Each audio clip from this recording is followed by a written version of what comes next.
The sun had long set, casting a dim glow over the worn-out streets of New Haven, a colony on the planet Vedra 7.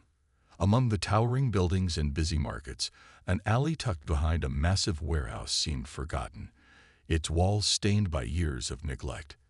But in that alley, there was life, a fragile kind of life that struggled to survive. Tarila knelt in the garbage pile, her hands shaking as she rummaged through the trash. The stench of rotting food and old metals filled the air, but she barely noticed anymore. Her attention was focused entirely on finding something, anything, to feed her starving child. Her alien features, large purple eyes, smooth blue skin, and a sleek, graceful body, made her stand out in the human colony, but she had long learned to ignore the curious stares of passersby. She didn't care about what they thought. Rin needed food. Her young son, barely 5 years old, sat on a piece of broken concrete nearby, his small body shivering despite the warmth of the evening. His skin was pale, and his eyes were dull, lacking the spark of a healthy child. Rin had been sick for days. The doctors at the refugee center had given up on him, telling her there was nothing more they could do. The medicine was too expensive, and without a proper home, there was no way to make him better. Tarella's heart twisted with each weak cough he gave. The medicine that might have helped him had always been out of reach. Even now, as she picked through the garbage, hoping to find something to nourish him, she knew it wasn't enough. She had seen the same thing happen to so many others of her kind. Families that had once lived in peace on their home planet of Vedra, before the war, before the destruction. The corporations had taken everything, and now they were left, scavenging, barely surviving. She pulled out a shriveled piece of fruit, her hands trembling. It had no color left, barely recognizable as food, but it might provide a bit of energy. She wiped off the dirt and walked back to where Rin was sitting. Her son didn't look up.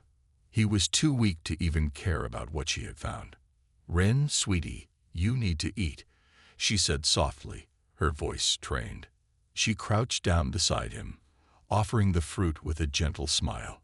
But Rin only shook his head, too tired to protest, too ill to argue.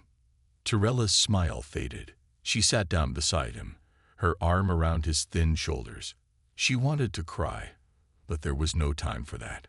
There was nothing to be done except keep searching. She wouldn't give up. Not yet. As she gazed at her son, a voice interrupted her thoughts. "Hey, are you all right?"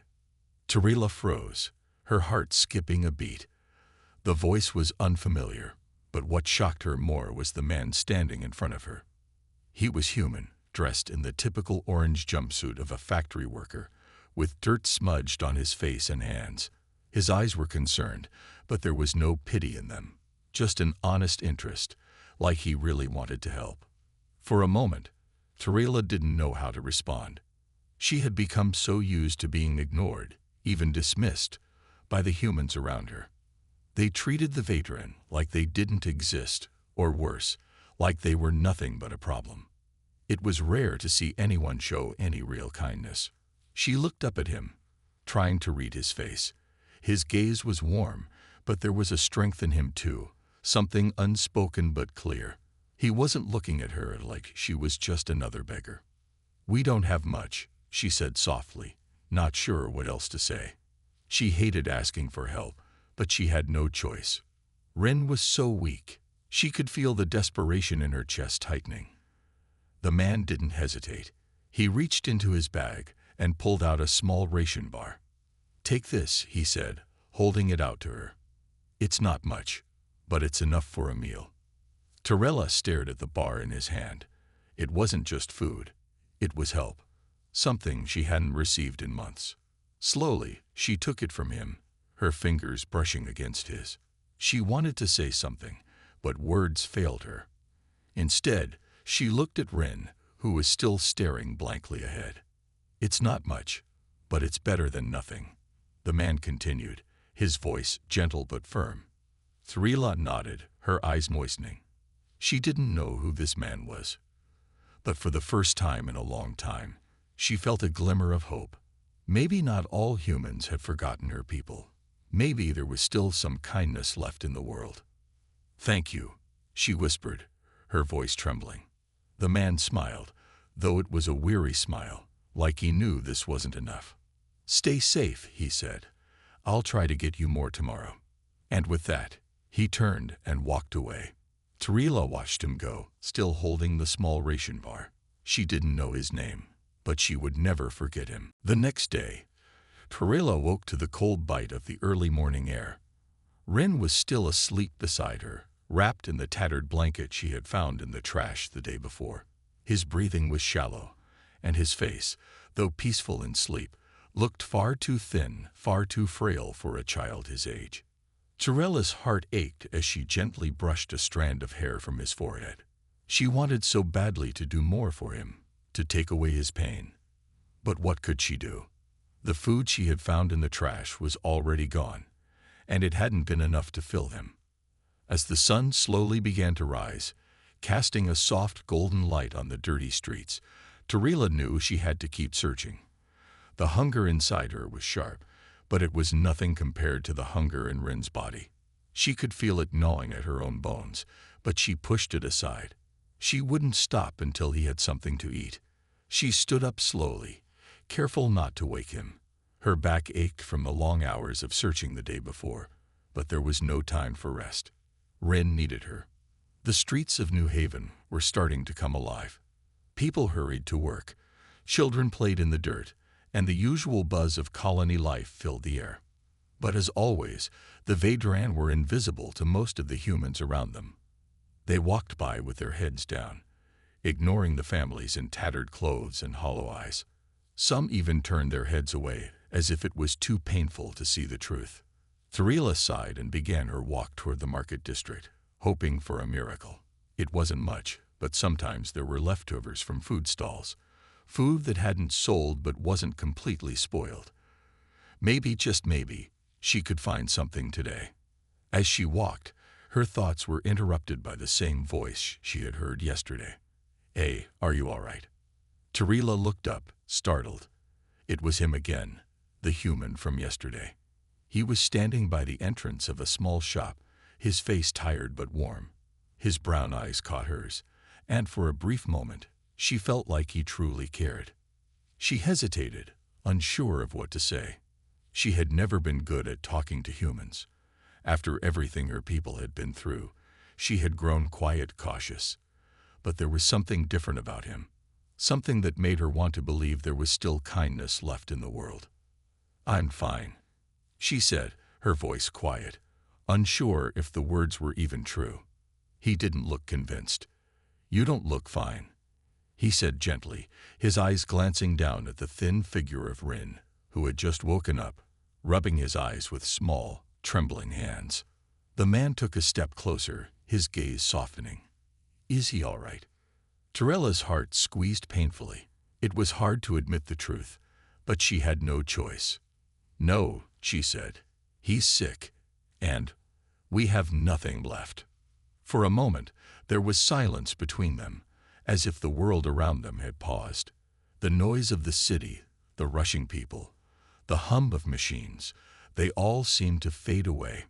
The man looked down at the ground, then back at her. "I don't have much, but I can help. Come with me." Tarilla's eyes widened in surprise. "Why?" she asked, still uncertain. It was rare for anyone to offer help without expecting something in return. The man didn't answer right away. Instead, he took a deep breath and reached into his bag. He pulled out a small bundle of supplies, a few wrapped packages of food, a small bottle of water, and a medical kit. "I work in the docks," he said quietly, his eyes downcast as he handed her the bundle. "I know what it's like to have nothing. But we're all humans, aren't we? We need to take care of each other." Tarila stared at the food in her hands, unsure of what to do. She had never been given anything so freely. The food would help Rin. There was no question about that. But accepting it felt strange. She wasn't used to kindness. "I don't know your name," she said, her voice trembling slightly. The man smiled softly, as if he had been waiting for her to ask. "Marcus," he said. "Marcus Hale." Tarila nodded, feeling the weight of the name in her mind. It was simple. It sounded like the name of someone who had seen hardship, someone who understood. Tarila, she replied quietly. This is my son, Rin. She gestured to the boy, who had now sat up fully and was looking at Marcus with wide eyes. Marcus smiled at Rin, his expression warm and reassuring. Nice to meet you, Rin. Tarila felt a strange sense of relief wash over her, as if, just for a moment, she could breathe again. Maybe there was a way out of this struggle. Maybe, just maybe, they weren't completely alone in the world. Thank you, she said softly. You don't know how much this means to us. Marcus nodded, his face serious. It's the least I could do, he said. But it's not enough. I can get you more, if you need it. I'll be at the docks. You can find me there. Over the next few days, Tarila returned to the same alley, with Rin still too weak to walk far. Every morning, she would search for whatever scraps she could find. The once hopeful feeling from Marcus's kindness was beginning to fade into the harsh reality of survival. The food from the docks had kept them going for a while, but it wasn't enough. Rin still coughed through the night, his body thin and fragile. Tarilla's heart felt like it was slowly breaking, but she couldn't stop. She couldn't give up. She thought about the terraforming machines she had heard of when she was younger, before everything fell apart. She remembered the stories her father used to tell about how the veteran could restore the land with the right technology. But that was before the corporations took control. Now the machines were lost, hidden away, and no one cared about the ruined land anymore. No one except her people.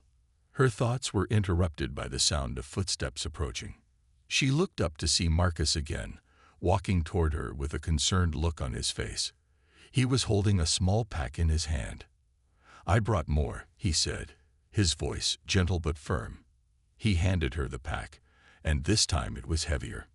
Inside, there was fresh food, real food, the kind she hadn't seen in so long. There were a few packages of dried meat, a small loaf of bread, and even some fruits. Thank you, Tarila said, her voice barely above a whisper. She had no words to fully express the gratitude she felt. It wasn't just the food. It was the kindness. It was the feeling of not being invisible anymore. Marcus nodded, his face serious but kind. You're welcome. I'm not going to leave you alone, Tarila. I know it's not enough, but it's a start. I'll get more. I'll make sure you and Rin have what you need. Tarila stood there for a long moment, unsure of what to say. Why? She finally asked, looking into his eyes. Why are you doing this? Marcus took a deep breath. His face softened as he looked down at Rin, who had been quietly watching them both from a nearby crate. Because everyone deserves a chance, he said simply. I don't have much, but I have enough to share. And if I can help, I will. His words struck something deep within Tarila. She had always believed that survival was the most important thing.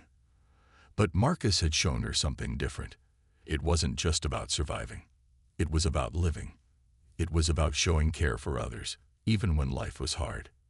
She glanced down at Rin, who had stood up and was now slowly walking toward Marcus. His small hands reached out to take the food from his mother's arms, his eyes bright with curiosity. Thank you, Rin said in a soft voice, looking up at Marcus with his wide, innocent eyes. For a moment, Tarila could almost forget the hunger, the pain. She could almost forget the harsh world outside this alley. Marcus smiled at Rin, his expression warm.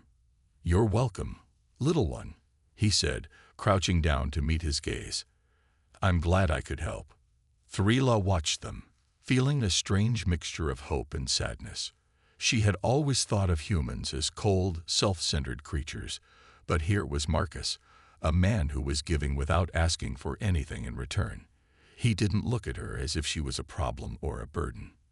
He looked at her like a person, like someone worth caring for. But Tarila knew this couldn't last forever. The colony was built on exploitation, and she had seen the way the humans treated her people.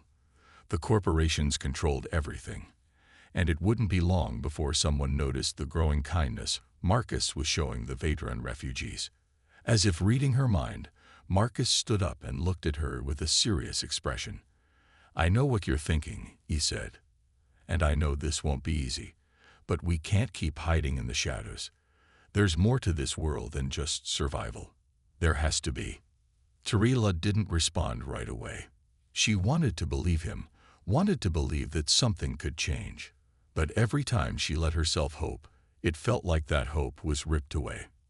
"I want to help," Marcus continued, his eyes steady on hers. "I know a way to get us access to better supplies, to equipment. There's an old terraforming module stored in the docks, one that might be able to fix some of this planet's problems. But getting it will be dangerous. The corporations won't let us have it. They'll fight us for it." Tarella's heart raced. "A terraform machine," she whispered. "But they're locked away. The corporations would never let us use them. They want us to suffer." Marcus nodded. "I know. But if we can get it, we can prove that Vedran technology works. We can show the humans that it's possible to heal the land, that there's a better way to live. I've seen the machines.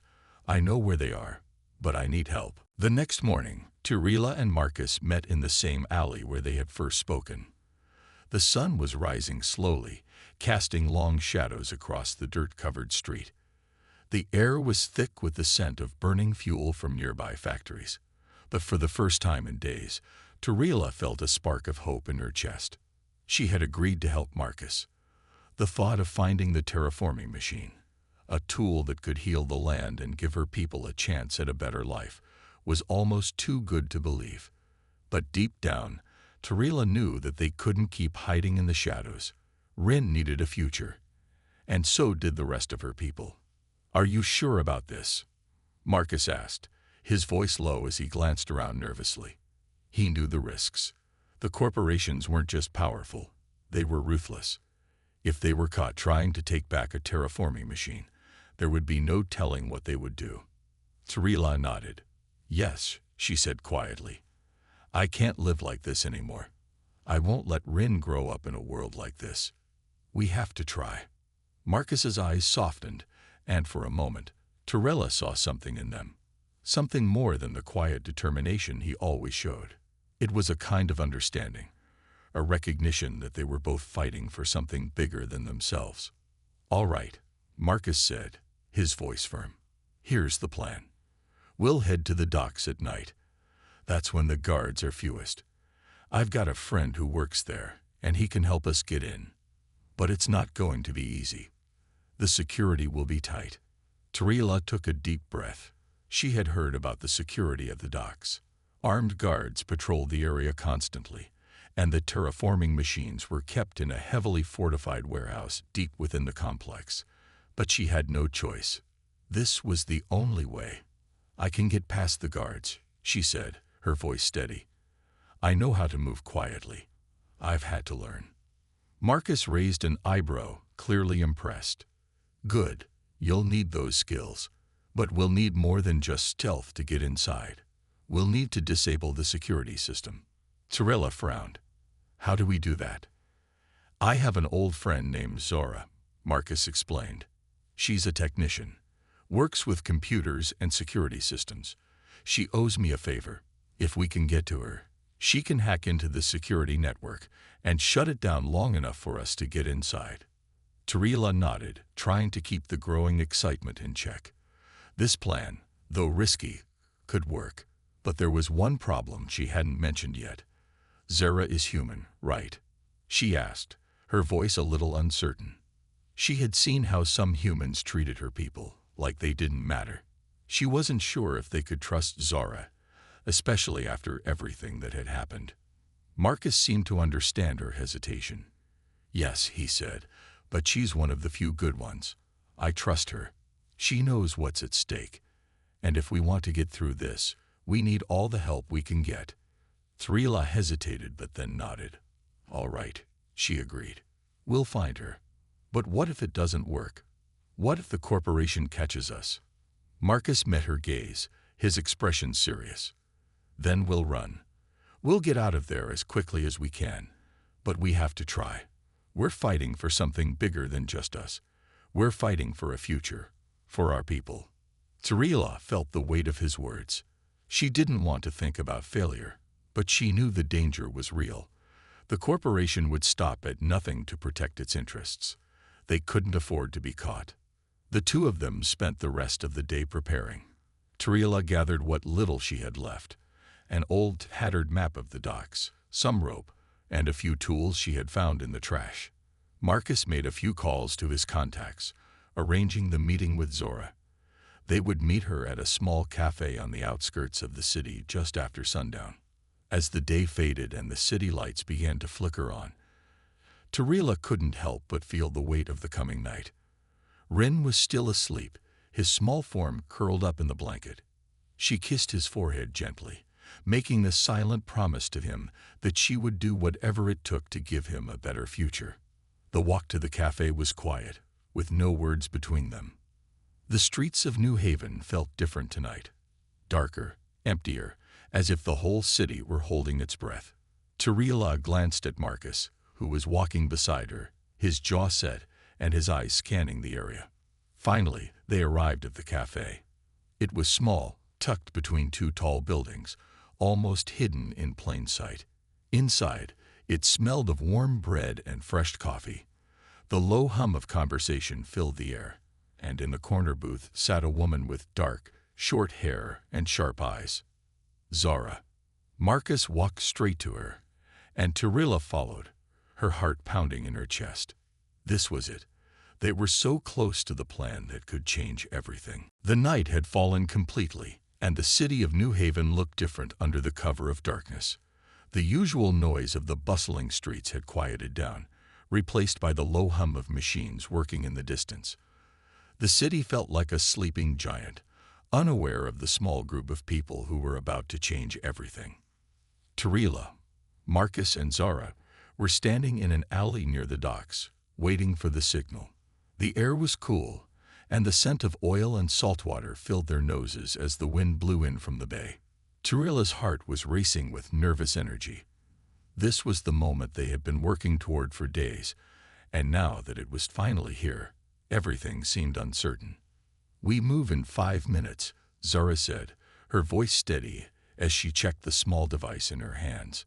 It was a tiny computer, the kind used to hack into secure systems. The plan was simple. Zara would disable the security cameras, giving them a window of time to sneak into the terraforming warehouse and take the machine. If they were caught, they would have to run. But if they succeeded, they could change the future. Tarila nodded but didn't speak. Her mind was filled with thoughts of Rin, her son, asleep back at their shelter, unaware of the dangerous mission his mother was about to undertake. She couldn't fail them. She wouldn't. Marcus, who had been pacing back and forth, stopped and glanced at both women. "Ready?" he asked, his voice low but determined. Tarila gave him a brief nod, but Zara was the first to speak. "We don't have much time. Stay close, follow my lead, and don't make a sound. We'll be fine as long as we stick to the plan." The three of them moved silently through the shadows, avoiding the patrolling guards and slipping past the high gates that led into the docks. The lights from the towering warehouses cast long shadows, and the sound of distant voices carried on the wind. But the streets seemed empty. It was as if the whole world had been put on pause. They reached the back of the large terraforming warehouse without incident. Zara crouched beside a small control panel hidden in the wall and began typing on her device. The soft click of the keys was the only sound they could hear. "Almost there," Zara whispered, her face lit by the glow of the screen. Tarila glanced around nervously, her senses on high alert. She could feel the weight of the moment, the pressure building. Suddenly, the screen in front of Zara flashed, and she smiled. "We're in." The small panel clicked open, revealing a hidden door. Zara pushed it gently, and the three of them slipped inside. The dark hallway in front of them was quiet, except for the soft sound of their footsteps echoing off the walls. They moved quickly, making their way to the heart of the warehouse, where the terraforming machines were kept. Tarella's mind raced as they walked deeper into the warehouse. She had seen pictures of the machines before, but nothing could prepare her for the sight of the massive device in front of her. It stood taller than any building she had ever seen, a huge metal structure covered in wires and strange symbols. The terraforming machine looked like something out of a dream, or a nightmare, depending on how you saw it. "There it is," Marcus whispered, his voice full of awe. Tarella stared at the machine, feeling a mix of excitement and fear. This was the future. This was their chance to save her people. But they couldn't stay here long. They had to move quickly. "How do we move it?" Tarella asked, her voice barely above a whisper. "It's not going to be easy," Marcus said, his eyes scanning the area. "We need to take out the main security system before we can move it. Zara, can you disable the lockdown?" Zara was already typing on her device again, her fingers flying over the keys. "I'm working on it," she said, her voice tight with concentration. Minutes passed, but to Tarella, it felt like hours. The tension was unbearable. Every sound, every footstep outside the warehouse seemed louder than before. Then finally, Zara spoke, her voice filled with relief.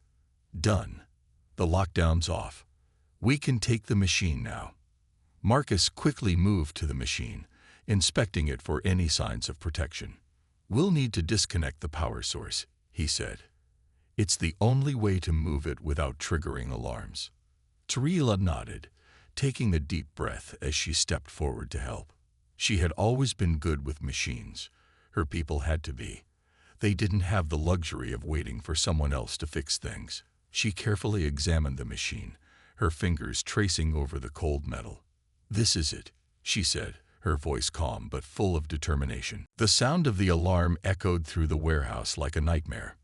Tarella's heart pounded as she followed Marcus and Zara, their footsteps hurried and heavy in the silence that had filled the warehouse just moments before. The guards were coming fast, and the exit was still a good distance away. They had to move, and they had to move quickly. "We have to get out of here now," Marcus shouted, grabbing Tarella's arm and pulling her toward a side door. "Hurry," Zara added, her voice sharp with urgency. She was already ahead, scanning the area for any possible escape routes. Tarella's mind was racing. They were so close. The terraforming machine had been disconnected and was ready to be moved. But now, with the sound of guards closing in, all their hard work could be for nothing. She could feel the sweat on her forehead, the cold air from the door. They were heading toward brushing against her skin. The exit was within sight, but the guards were faster than she had anticipated. Every step they took felt like a countdown. As they reached the door, Marcus kicked it open with force. The three of them rushed out into the cold night air, and the moment they were outside, the sound of the alarm grew louder. It was like the city itself was waking up to the danger. Tarella's mind flashed back to Rin, to her son sleeping in their shelter, unaware of the chaos unfolding. "Go!" Marcus shouted as they ran down the narrow alley, staying close to the buildings for cover. The distant glow of city lights flickered like stars far away, but they couldn't afford to look back. The mission wasn't over yet. They still had to get the machine to safety. They moved swiftly, Zara leading the way, her sharp eyes scanning the surroundings. "The transport is this way," she said, pointing to a narrow street that ran between two tall buildings. The only problem was that the transport vehicle they had planned to use was parked a few blocks away. It was their only hope to move the terraforming machine before the guards could catch up. The sounds of pursuit grew louder behind them. Tarella could hear the heavy boots of the guards, echoing in the distance. The night was closing in on them, but they had no choice but to keep running. If they stopped, they would be trapped. As they reached the end of the alley, a bright light suddenly flashed in their direction. "The guards!" Marcus shouted, his voice filled with panic. "We're too late." Tarella's heart skipped a beat. The bright headlights of a patrol vehicle were cutting through the darkness, signaling that the guards were closer than they thought. Without wasting a second, Marcus grabbed her arm and pulled her into a side alley just as the vehicle sped past them. "That was close," Zara whispered, her voice tight. She glanced over her shoulder, making sure the patrol vehicle had passed. "We can't keep doing this.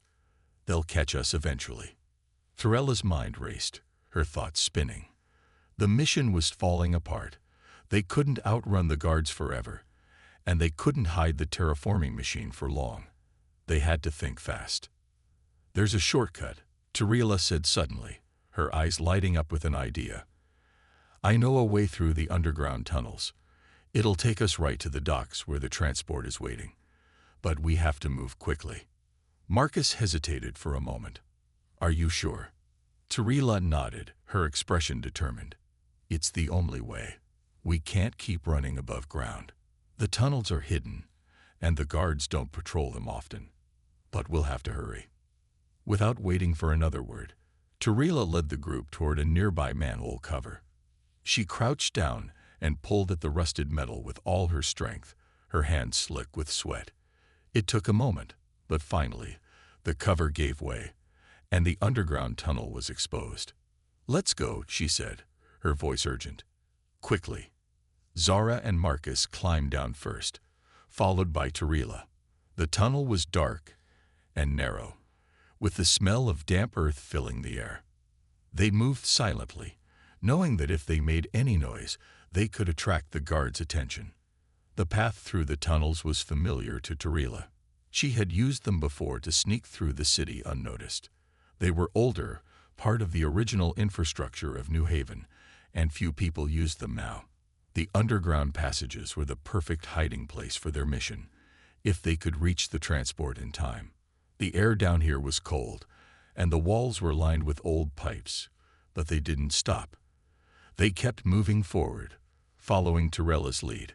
The sound of their footsteps echoed off the stone walls, but there was no time to slow down. They had to get to the docks before the guards did. The patrol at the docks stood between them and the terraforming machine. Torella felt the pressure of time, the urgency to move faster. She could hear the faint sound of the city's heartbeat, distant machines, the low hum of the docks, but it felt like the world was closing in on them. "We can't just walk up and take it," Marcus whispered, his voice low but filled with tension. He scanned the patrol, counting the number of guards. There were 4 of them, standing in a loose circle, talking quietly. If they could get past without being seen, they would be able to reach the transport vehicle and escape. But that was a big if. "What do we do?" Zara asked, her eyes flicking between Marcus and Torella, the same worry evident on her face. She was clearly trying to think of a solution, but there wasn't much time left. Torella looked at the situation carefully. They needed a distraction, a way to draw the guards' attention away from the transport, but there was no guarantee they would get away with it. "I have an idea," Marcus said after a moment. His voice was steady, but there was an edge to it that made Torella wary. "We'll split up. I'll make a noise over by the crates. You two, go around the other side of the patrol. The moment they look away, we make a run for it." Zara frowned. "Are you sure that will work?" Marcus nodded. "It has to. They'll investigate the noise, and while they're distracted, we'll take the transport." Torella hesitated for a moment. It was risky, but they didn't have much of a choice. The longer they waited, the more likely the guards would discover them. "Let's do it," she said finally, her voice steady. She wasn't about to let this opportunity slip away. Not after everything they had done to get this far. The plan was set into motion. Marcus moved first, stepping silently into the shadows. Torella and Zara moved quickly to the side, making sure to stay out of sight. They were close enough now that they could feel the tension in the air, the pressure of the moment pushing against them. Thorella's heart raced as they crouched down behind some large crates, barely daring to breathe. The guards were still talking, unaware of what was about to happen. Every second felt like an hour. "On my count," Marcus whispered from the shadows. 3, 2, 1. At his signal, he threw a small rock towards a stack of crates at the far end of the docks. The sharp noise of the rock hitting the metal echoed across the yard. The guards immediately turned toward the sound, their hands going to their weapons. "What was that?" One of the guards called out, his voice tense. "Probably nothing," another replied, though he didn't sound convinced. Now was their chance. Without a second thought, Tarila and Zara sprinted toward the transport vehicle. The guards were distracted, still trying to figure out the source of the noise, and that was all the time they needed. Tarella's feet hit the ground hard, her breath coming in quick bursts. She could hear Zora's footsteps behind her, steady and fast. They'd reached the transport vehicle in seconds, and without wasting a moment, Tarila yanked open the side door. The vehicle was small, but it had enough space to fit the terraforming machine. She glanced at Zora, who was already working to start the engine. The sound of the motor turning over was like music to Tarella's ears. But just as she was about to climb into the transport, the sound of footsteps drew her attention. She turned, her heart sinking. The guards had started moving back toward them. They were too close. "Hurry," she shouted at Zora, who was already inside, her hands on the controls. But the noise of the engine had attracted the attention of the guards, and they were quickly closing in. "We need to move now," Marcus shouted, emerging from the shadows. He had managed to slip past the guards, but they weren't far behind. Tarila didn't wait for him to catch up. She jumped into the driver's seat and slammed the door shut. Zara immediately handed her the controls, and with a deep breath, Tarila floored the gas pedal. The transport lurched forward, its wheels screeching as it picked up speed. The sound of the engine roared in Tarilla's ears, and the wind whipped past her as she swerved the vehicle down the narrow docks. Behind them, the guards shouted and scrambled, but Tarila didn't dare look back. She couldn't afford to. She had to focus on the road ahead, on getting them out of here alive.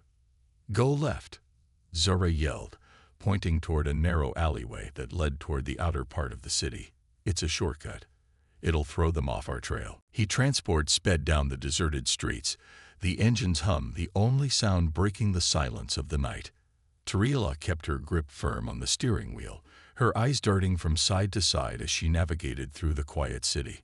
Her heart was still racing, but there was a sense of relief now. They were out of the immediate danger, but Tarila knew better than to think they were safe yet. There was still the matter of getting the terraforming machine to the safe house without being caught.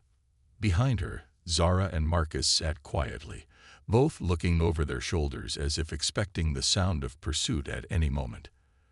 They had managed to slip past the guards, but they didn't know how long their luck would hold out. "We've got a bit of a lead," Zara said, her voice breaking the tense silence. "But we can't keep going at this speed for long. We need to lose them completely." Tarila nodded, her mind already working through possible escape routes. The terraforming machine was their best hope, but it was also their biggest risk. They couldn't afford to get caught now. "We'll take the old route through the hills," Tarila said, her voice steady. "It's off the grid. The guards don't usually patrol there. We'll be hidden in the shadows." "It's risky," Marcus replied, glancing at her with a worried expression. "But it's better than nothing." Without another word, Tarila turned the transport down a smaller road that led out of the city. The narrow street was lined with old buildings, many of them abandoned. She pushed the vehicle faster, the tires squealing against the pavement. The open fields on either side of the road were dark, their edges blending into the night. Minutes passed in silence, the tension growing with each passing second. Tarila could feel the weight of the terraforming machine in the back of the transport, heavy with potential. If they could just get it to safety, everything would change. But it wasn't that simple. The authorities were always watching, always looking for any sign of rebellion. This wasn't over yet. "How far to the hills?" Zara asked, her voice strained. "Not far," Tarila replied, her eyes scanning the road ahead. "We're almost there." The further they got from the city, the more isolated it became. The noise of the city faded, replaced by the eerie quiet of the open land. The lights from the city had long since disappeared behind them, and the only light now came from the stars above. Tarila knew these hills well. They were known to few people in the city, mostly the ones who knew how to get in and out without being seen. The authorities hadn't paid much attention to this area in years, which was exactly why it was the perfect place to hide. But just as they neared the edge of the hills, a sudden bright light flashed in the distance. Tarilla's heart skipped a beat. The guards had caught up with them. They had been too slow, too careless. "We need to move faster," Marcus shouted. "They're catching up." Tarilla slammed her foot down on the pedal, pushing the transport to its limits. The road ahead was becoming more rugged, but she didn't care. They couldn't afford to slow down now. Behind them, the sound of a vehicle's engine roared to life, growing louder with each passing second. "Turn left," Zora yelled, pointing toward a small dirt road that veered off to the side. "It'll lead us into the hills. We'll lose them in the trees." Tarilla didn't hesitate. She spun the steering wheel hard to the left, sending the transport swerving down the rough path. The wheels bounced against the uneven ground, but the vehicle held steady as they cut through the darkness. The light from the pursuing vehicle grew dimmer as they entered the hills, the dense trees on either side swallowing up the sound of the engine. For a moment, there was nothing but the noise of their own vehicle, the crunch of the tires against the earth. But that moment didn't last. The bright light from the guard's vehicle flashed again in the distance, and Tarilla knew they hadn't lost them yet. The guards were still following, determined to catch them. "We can't keep going like this," Marcus said, his voice tight with worry. "We need to find a way to stop them." Tarilla glanced at the road ahead, her mind racing. There were no clear paths to hide, no way to outrun them now. She had one option left.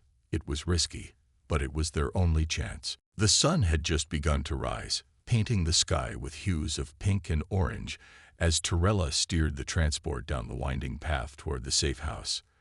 The weight of the past few days hung heavy in the air, but there was a sense of relief. They had made it. For now, at least. The journey had been long. The risks had been high, but they had done it. The terraforming machine was safely secured in the back of the transport, and the authorities had not yet caught up with them. Tarilla knew they still had a long way to go before they could truly rest. The world was not going to change easily, but for the first time in a long time, she allowed herself a moment to believe it could. "How much farther?" Zara asked from the back seat. Her voice was soft, but there was a trace of exhaustion in it. She had been silent for most of the journey, her eyes tired but determined. "Not far," Tarilla answered, glancing at the road ahead. The hills were beginning to thin out, and the landscape was opening up, revealing patches of green fields and distant mountains. They were almost there. Marcus, sitting beside Zora, glanced out the window, his face unreadable. He had been the quietest of them all, his mind clearly elsewhere. Tarilla knew he was thinking about what would come next. They all were. The safe house wasn't a permanent solution, not with the authorities still hunting them. But it would give them a chance to rest, to regroup, and to make their next move.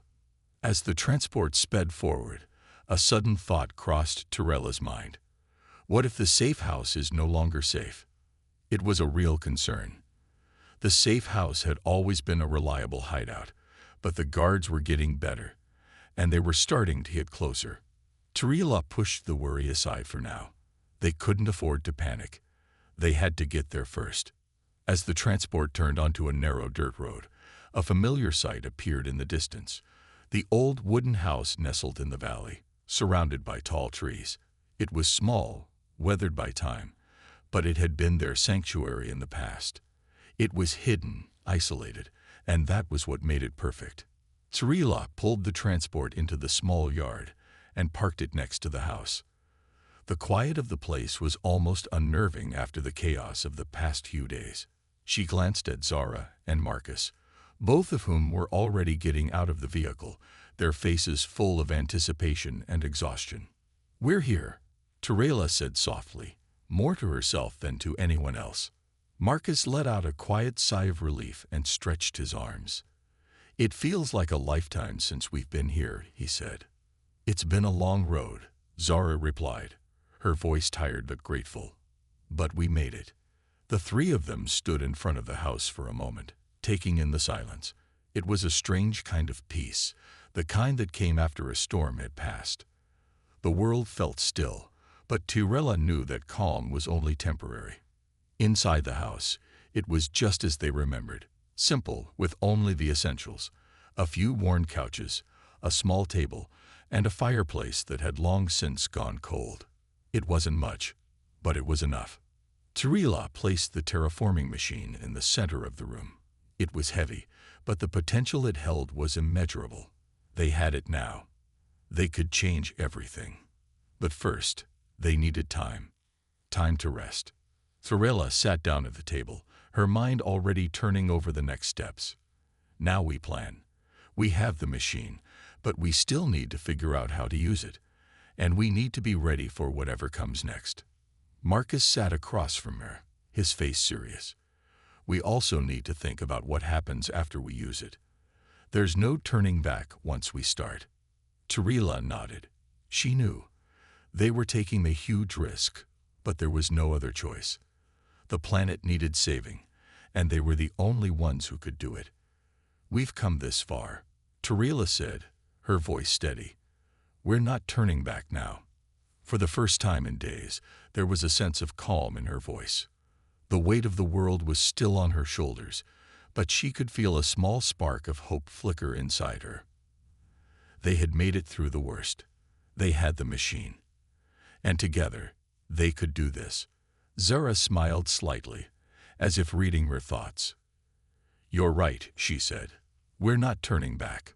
The three of them sat in silence for a moment, the weight of their mission hanging in the air. They had come so far. And yet, the hardest part was still ahead of them.